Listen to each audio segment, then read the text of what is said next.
Il y a un an, jour pour jour, donc, cette ONG d'origine britannique, Oxfam, relançait le débat sur le CAC 40, les bénéfices des grandes entreprises françaises, avec une étude polémique sur le partage des profits dans les groupes du CAC 40. En gros, c'était tout le pognon pour les actionnaires, je résume, mais je caricature à peine. Comment as-tu senti et vécu les choses lorsque tu as vu tous ces journalistes reprendre, alors vraiment de façon très moutonnière et suiviste, ces chiffres il y a un an, et expliquer que les boîtes du CAC 40 étaient finalement des boîtes qui ne pensaient qu'à servir leurs actionnaires? En fait, Oxfam avait fait un super travail de désinformation. Ils avaient regardé seulement la fin du partage du profit.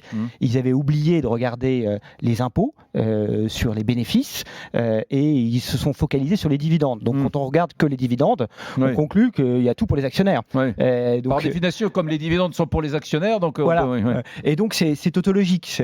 Ils avaient fait leur étude pour arriver au résultat qu'ils souhaitaient. C'est-à-dire que c'était biaisé dès le début. On va essayer de démontrer que c'est les actionnaires. Donc, on prend l'argent des actionnaires et on démontre que l'argent des actionnaires ne va qu'aux actionnaires. Voilà. Tout à fait.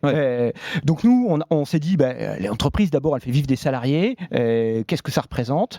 Il y a des salaires, il y a des cotisations patronales, il y a des cotisations salariales. Oxfam les avait oubliées. Ensuite, l'entreprise, elle fait vivre des États, elle paie des impôts avant même de faire des bénéfices. Elle paie des impôts qu'on appelle les impôts de production. Quand elles font des bénéfices, elle paie des impôts sur les sociétés.